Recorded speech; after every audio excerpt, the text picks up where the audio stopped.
Another episode of Bad Takes in Football. I am your host, Bad Takes. Excited to get into today's episode. We're going to give everyone a little bit more time, but we will be going over the fact that football is back. That's right, the Hall of Fame game tomorrow night, July 31st, 8 p.m. Eastern Time.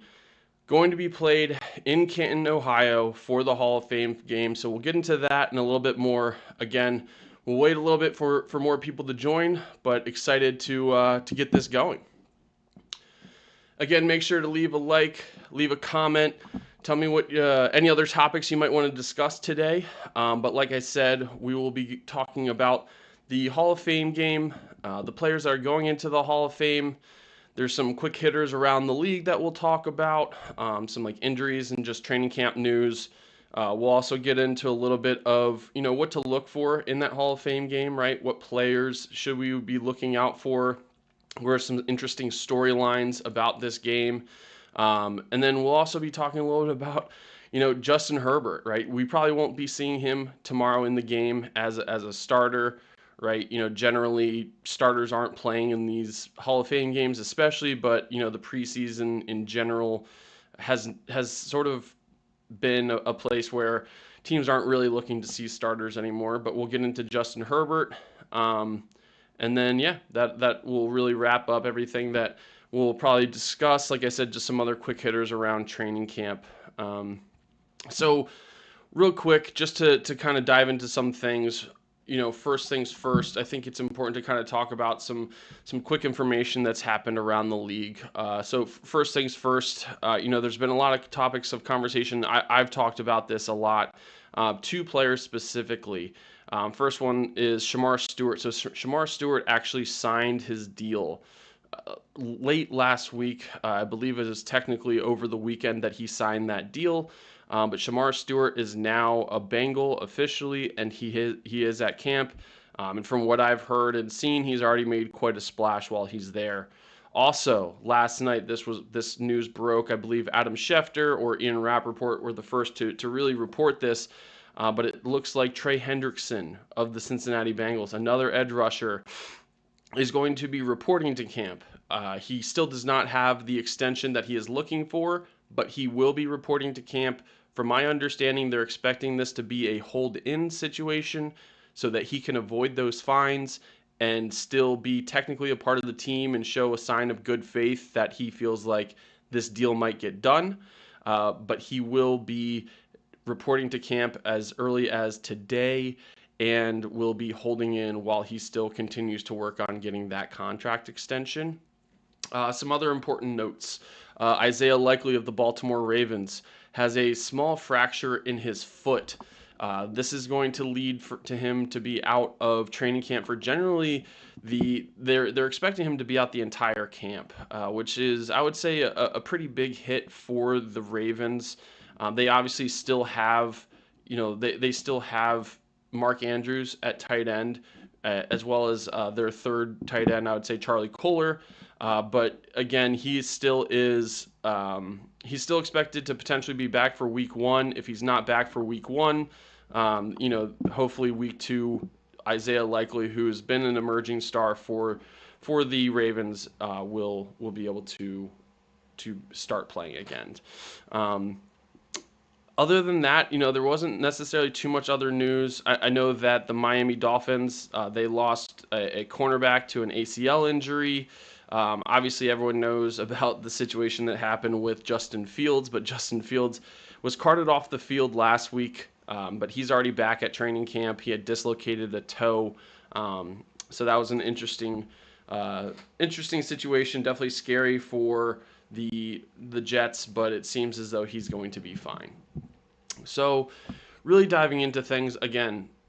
Let's talk about this Hall of Fame game. Again, football is finally back. I am so excited. I'm not sure if you're one of those people that's like me, that even though it is not the regular season, even though we're not going to see probably a single starter, I just can't wait for football to be back. I'm one of those guys that, and shout out to my brother-in-law for this idea, Jack, but I watch Friday Night Lights every summer just to get a little taste of football, even though it is a ridiculous show. It's an old show. It makes me happy because I have some sort of football to look forward to and watch during the doldrums of sports. I'll be honest, I'm not necessarily a baseball guy. There's just too many games. I live in Charlotte, North Carolina, not necessarily a market for following any particular team. We have like Cincinnati Reds games here. We'll have Pittsburgh Pirates, and then we'll have Atlanta Braves, right? So not necessarily a baseball guy. So for me, football, heading into August, right? We're almost there. It's July 30th. Hall of Fame game again is tomorrow, week 0 technically of the preseason, right? There's only one game this week, but it is something. So I am excited about that. And to get a little bit more into the game, this matchup is between the Los Angeles Chargers and the Detroit Lions. Now, obviously, again, we're not expecting to see starters out there, but both of these teams are still looking to figure some things out in this game, right? And so, just to kind of get a little bit into what that actually looks like and necessarily what I'm talking about, a couple things here from like a positional competition perspective, right? I would say both teams are looking to improve their interior line, right? The first name that comes to mind is Frank Ragnow. Has retired from the NFL. He was a long-standing center for the Detroit Lions, and he's no longer there. And so for them, they are looking to see who's going to step up into that starting role. Is it going to be Graham Glasgow, who's more of a veteran, right? Or is it going to be Tate Ratledge? Tate Ratledge is a rookie out of Georgia who actually didn't even necessarily play the center position. But generally in those interior line positions, if you're a high caliber player, you're able to be pretty flexible. And so they are testing Tate out and Graham Glasgow out at the center position. Now, when it comes to this competition, I think it's important to mention a couple things. And Dan Campbell has even talked about this a little bit, but it seems to me generally the veteran gets the nod in this situation, especially in the beginning of the season, right? Graham Glasgow, he's been a part of this league. He's been a proven lineman. And so for me, I think it makes a lot of sense to give him this shot. Now, Tate Ratledge, he is the second round pick, right? And so when you're a second round pick, you are expected to have some production, I think, in this league. When you're drafted in the second round, they look at you and say, hey, maybe not the top talent, right? But I still see you being a productive member of our team and a valuable member of our team. And so Tate Ratledge will have his opportunity to prove himself. And the way that training camp is set up nowadays, preseason games are the best way to really show that. When you look at preseason and when you look at training camp, there's a couple of important aspects to think about. So first things first, when you're talking about offensive or defensive line, right, one of the biggest factors is having the pads on and being able to actually have full contact to be able to prove what you can actually do in that position, right? There's so many times I've heard of standout players and players ready to have a breakout year, right, on the defensive line especially, but also on the offensive line. And a lot of that comes to the fact that they're playing without pads. Right? These guys don't even have shoulder pads on, and they're getting past their offensive linemen, right? They're getting past the guy trying to block them, and they're getting and sacking the quarterback, right? And that's as simple as just getting to the quarterback before they throw the ball, right? They're not actually sacking or tackling the quarterback. And so these preseason games are vital, because this is a situation where you can actually have your shoulder pads on, face someone that's not on your team, and truly get after it, right? That's why I'm excited about preseason and why I'm excited about this Hall of Fame game is you have the ability to make a career for yourself in the NFL and prove yourself as a vital member of a team in the preseason. That this truly is your showcase. This is your tryout.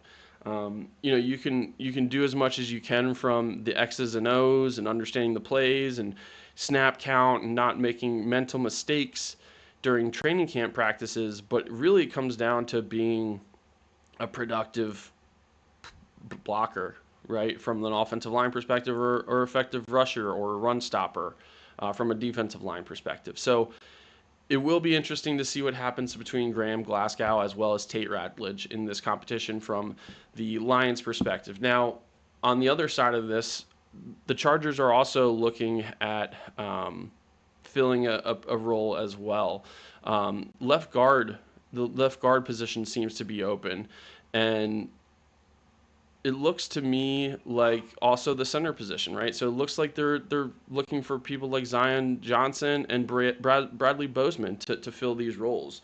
But it's still unclear as to who will play which spot because another example of this, Bradley Bozeman, I know for a fact has played both center and guard, right? When he was on the Baltimore Ravens, he played both positions, and I believe he played mostly center when he was on the Carolina Panthers.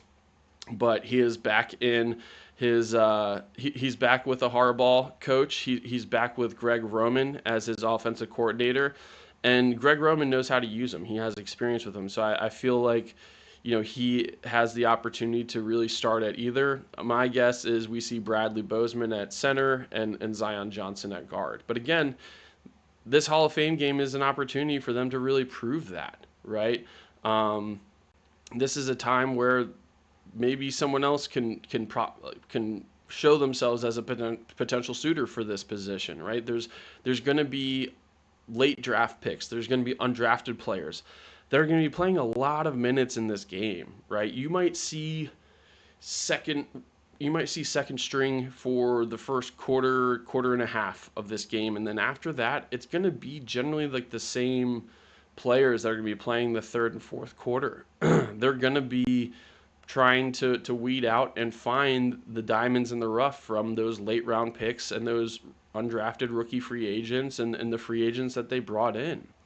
And so this is a time for them to be able to prove themselves, and that's something I'm really looking forward to. I think people tend to forget about the fact that we pay attention to probably, I'll say, 15% of the players in the NFL on a regular basis, right? 15% of the NFL on a regular basis are on a by name basis. You know who I'm talking about when I say the name Shador. You know who I'm talking about when I say the name TJ, right? Micah, like those sorts of names, you know who I'm talking about. Lamar, right? Brock. There's players like that, Debo, all around the league where I can just say a name and you're going to know exactly who I'm talking about, right? But at the same time, people don't know who Bradley Bozeman is on a name by name basis unless he was on your team, right? He's a great veteran, but he has an opportunity to prove himself. And there's even more players out there that get to prove themselves on the field, right? So just to talk a little bit about this, right? Some of the draft picks that, we get to be able to see out there. So first off, like Amarian Hampton, right? He was selected by the Chargers, running back out of North Carolina. Every Chargers fan, I'm sure, is excited to see him. Not to mention the people drafting him in fantasy, because he is going to be a potential starter. Especially with Harris being out with the eye injury. Najee Harris's eye injury from the 4th of July. Omarion Hampton's going to have a really good opportunity to prove himself. Trey Harris, right? He showed up a day or two late, second rounder from that holdout situation. But Trey Harris, wide receiver out of Ole Miss, another person that's going to have a great opportunity to show himself, right? Mike Williams just retired for the Chargers. I don't think they're expecting Mike Williams to be a huge aspect of that team, but still, again, it's an opportunity for Trey Harris to show himself. Again, Jamari Caldwell, Kyle Kennard, Keandre Lambert-Smith, right? So we're talking about Jamari Caldwell, D tackle out of Oregon, Kyle Kennard, edge from South Carolina. I'm actually really excited about him. I had a lot of fun watching Kyle Kennard in college. It was a great pass rusher, I felt like, in the SEC. Keandre Lambert-Smith, wide receiver from Auburn. These are guys that are going to be able to make a name for themselves and prove that they belong. And not only that they belong, but they can make an impact. And then from like the Detroit Lions perspective, right? You're talking about Tyleik Williams, who's a defensive tackle out of Ohio State. Tate Radlich, the guard who is competing for the center position from Georgia, right? Isaac Tesla, right? He is a wide receiver out of wow, hard to say, Arkansas, right? These are players that have the ability to make an impact on this team. Miles Frazier, another guard out of LSU, he was taken in the 5th round. Could that guy prove himself to be a center? We get to find that out in these preseason games. And so that's something that I think is important to talk about and pay attention to when it comes to these preseason games. The other really interesting aspect of this game that I don't think a lot of people are necessarily talking about, but I'm really curious to see how the Lions just operate in general, right? And what I mean by that is the Lions were so successful last year that they had to replace both their offensive and defensive coordinators, right? So Ben Johnson, offensive coordinator, and then Aaron Glenn, the defensive coordinator. Ben Johnson's now the coach for the Bears, right? Ben Johnson stayed in the NFC North and is now a coach for the Bears. And then Aaron Glenn is now the head coach of the New York Jets, right? So those are two major positions that have had to be filled by the Lions. And, it's important to see how, John Morton does as that offensive coordinator. How does Calvin Shepard do as that defensive coordinator for the Lions, right? Are there going to be a lot of penalties? Are there going to be miscommunications? Will there be confusion going on the field during this, right? So you're talking about pre and post snap penalties. Those are all things that they get to iron out and really see how they handle, in this first preseason game, right? I think that's really important in the things that these teams are trying to iron out in a game like this, right? It's not about winning, right? Jared Goff isn't going to go out there and pass the ball to Amon-Ra St. Brown, but at the same time, they need to make sure that they have a good flow and sync to how they operate on both the offensive and defensive side. And this game is a great test for that. So I'm really interested and curious to see, how that goes and necessarily what that looks like. So yeah, we'll definitely see how it goes. From a prediction perspective, it's hard to necessarily get into that, just purely because, for me especially, again, you don't know who's even going to play and who's going to play a lot. And so I won't go into like any sort of prediction of this game, but I'm still excited to watch it because, again, it's football and football is back, and I'm excited about that. One other aspect of this game, and again, he's not even going to touch the field in this actual game, but I still think it's important to get into, and something that I've always been curious about as a fan, and wanted to kind of dive into some things and share my thoughts and my take on Justin Herbert. So first things first, the reason why I want to talk about Justin Herbert is because, to me, I went over this when I went through the executives and coaches and scouts top 10 quarterback list, and Justin Herbert was on that list. I believe he was as early as number 5, or maybe it was 7, right? But regardless, Justin Herbert made that top 10 list, and this is a quarterback that has struggled to make the playoffs first off. Definitely did not make the playoffs last year or the year prior. I believe the last time he made it was in 2022. And with that being said, has struggled pretty aggressively in the playoffs. Right? So really quickly, I just want to kind of talk and show you a few things just so you can kind of get a feel for why I'm wanting to talk about this, right? So first off, let's dive into a little bit of his stats here, right?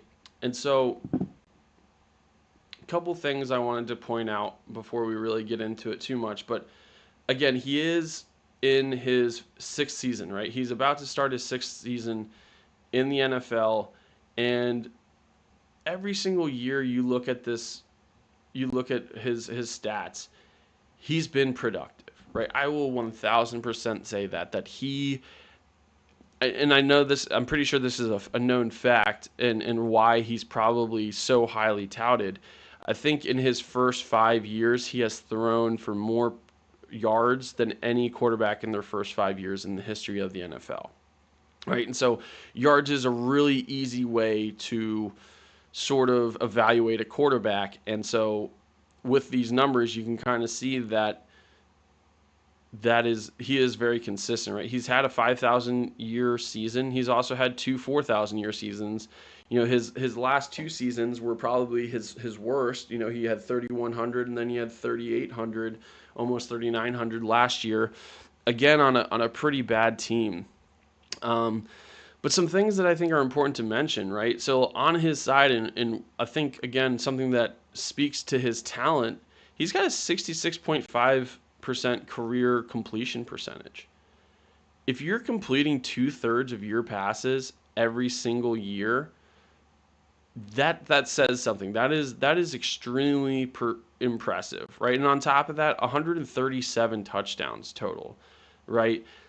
You're doing something, and yeah, you are a marquee quarterback when you get those sorts of numbers.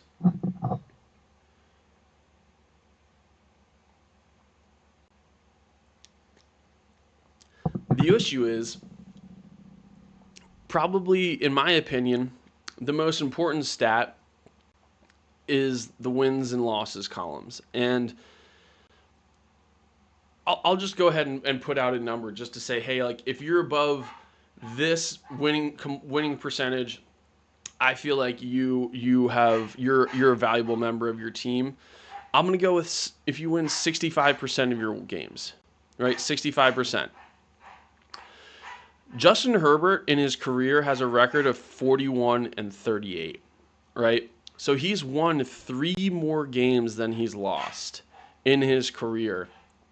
That is not, to me, an impressive stat. That is not impressive numbers. And I know there's going to be a lot of people sitting here being like, well, like, the rest of his team is also important. That's just one player. If you really, and I'll just pay attention to and look at the last 2 years, right? If you look at the last 2 years of the Los Angeles Chargers, what you're looking at is a loaded roster, right? Last year, maybe not as much because they were rebuilding. I would say Jim Harbaugh was starting from scratch in the sense that he was recreating, I would say, the makeup of his offense more specifically would be his offense. But they still had a very talented roster, right? Ladd McConkey at wide receiver as a rookie, insane numbers. He was extremely impressive, and I think has proven himself to be a marquee and top receiver in this league. Quentin Johnson, who was a first rounder for them the year prior, right? Again, so that's 2 years in a row they've drafted wide receivers in the first round. I would say Quentin Johnson has had a little bit of a disappointing career overall, in the sense that his rookie year especially, he struggled a lot with drops, mostly with drops than anything. But he sort of bounced back last year. He definitely was doing better with the longer passes and gaining big chunk plays for the Chargers. And so I think it's important to necessarily bring that up and discuss that. Their run game was decent. I wouldn't say it was overly impressive last year, but they had a solid defense as well, right? I mean, you have Derwin James, you have Joey Bosa, who, generally has some injuries that he's dealing with, but you have good defensive players that are helping you on a regular basis. Everyone was talking about them as a playoff team, right? Everyone was saying the Chargers are going to make the playoffs. The Chargers could contend for a Super Bowl last year.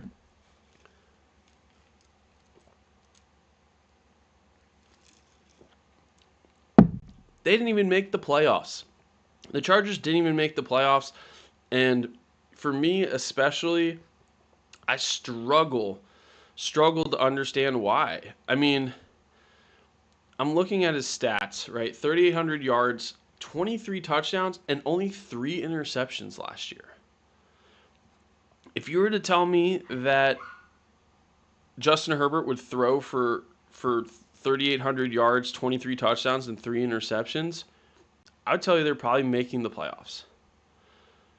But for some reason, they're not able to get there, right? I'm thinking about this, and I'm like, what? How is that even possible, right? What is the actual Chargers like the Chargers record last year? If I remember correctly, I think they were 6-11, right?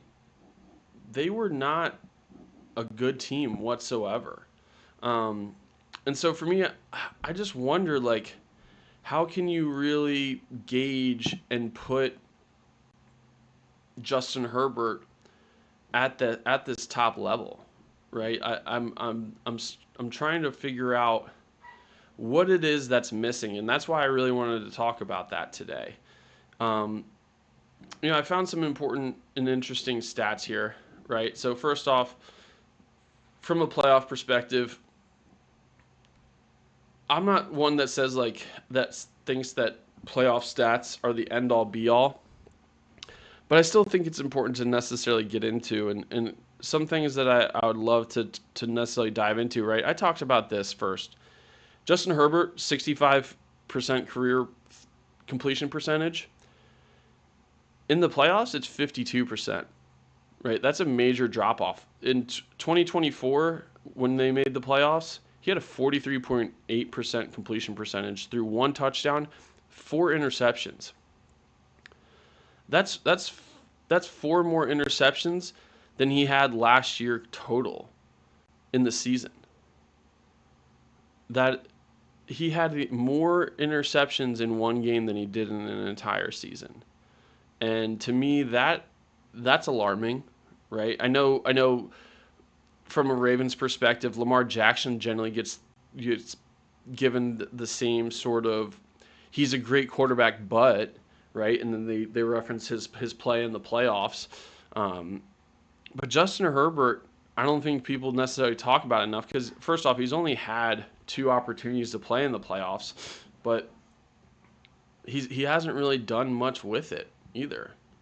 And a lot of people again, I wanted to kind of go over this because I think it's interesting that a lot of people will talk about his yards and how impressive he has been in that time.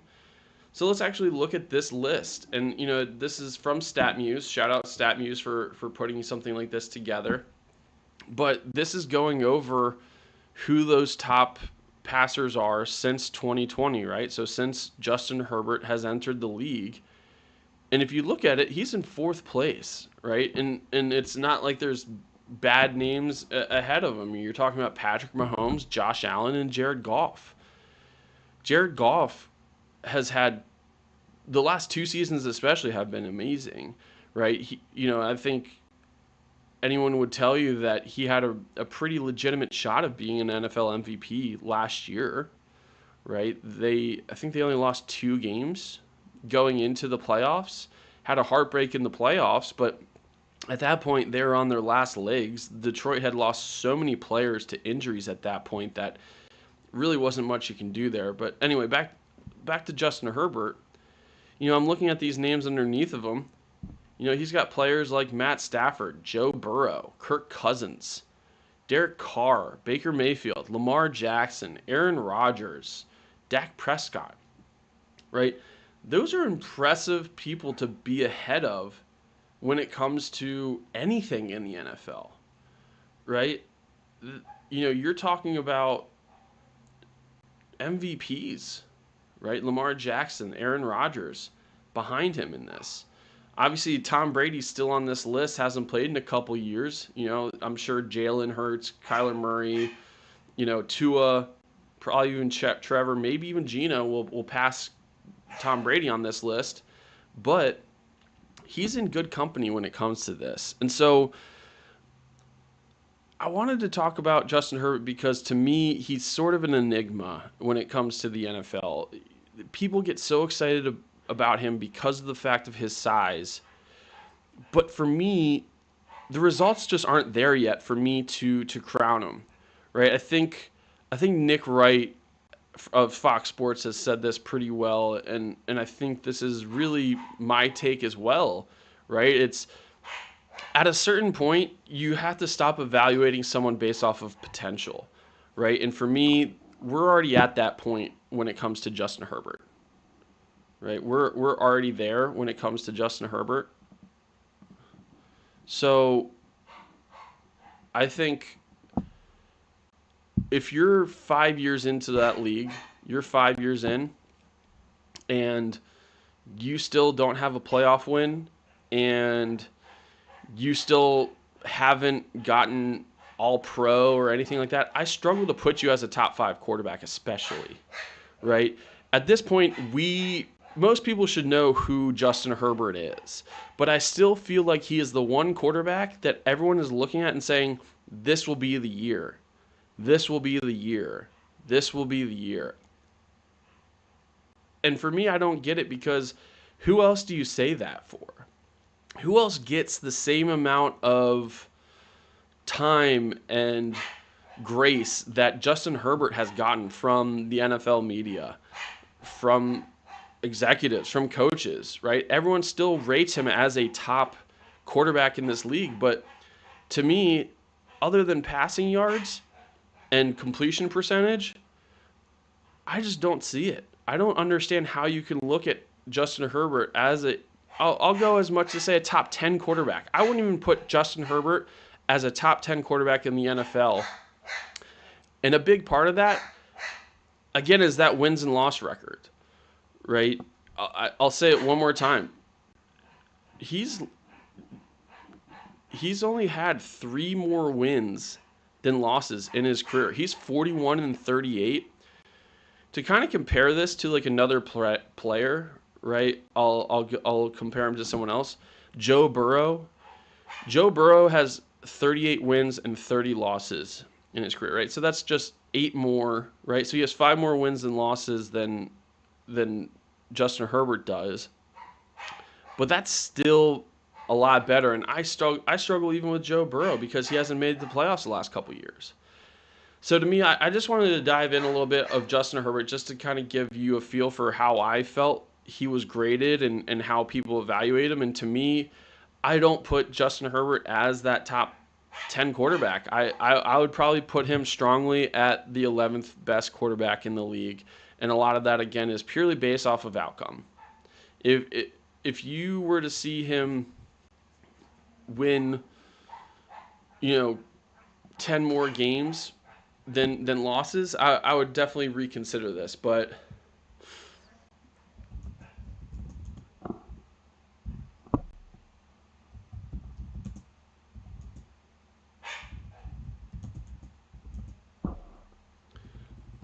one thing I'm going to look up, and I should have gotten this before, but I wanted to get a feel for,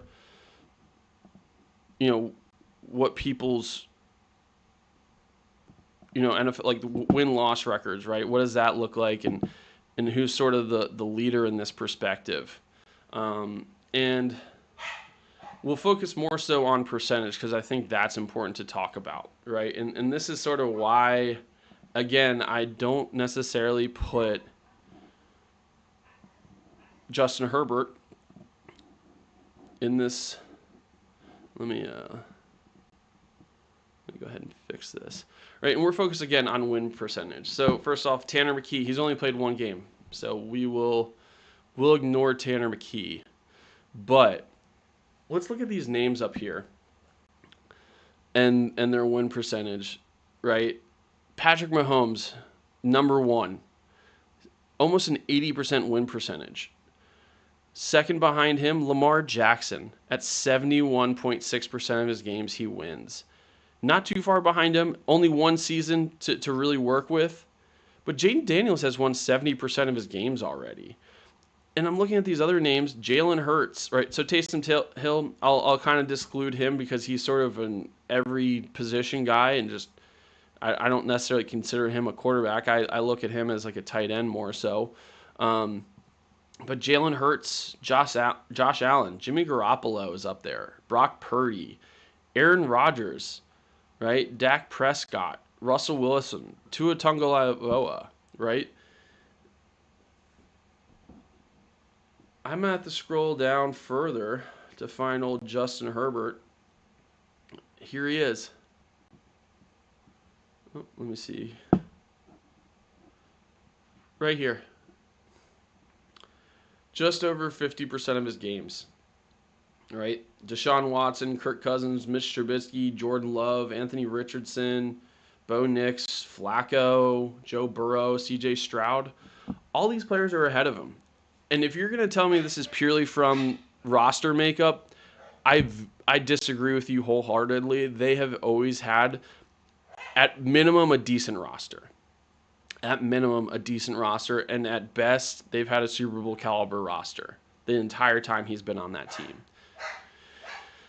So that's my take on Justin Herbert. To me, it's an enigma in this league. I find it fascinating the way that the media talks about him. Let me know if you feel the same way about the way people talk about Justin Herbert. Whether you like him, dislike him, again, just share that with me. I'm curious to see if there's something that I'm missing that I should look at when it comes to evaluating him as a quarterback in this league. Again, I'm not saying he's bad by any means. He has an extremely impressive numbers, and he's a prototypical style and build of a quarterback. But to me, the most important stat is this right here. It's win percentage. And he just isn't there.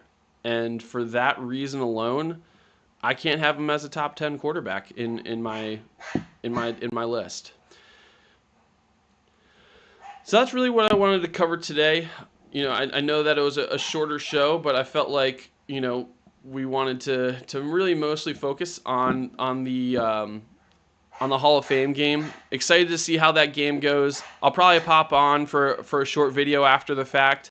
Tell me what you think about the Hall of Fame game, what you think about the Lions, the Chargers, as well as Justin Herbert. I look forward to following up with you. And thank you again for watching another episode of Bad Takes in Football. I'm Bad Takes, signing off.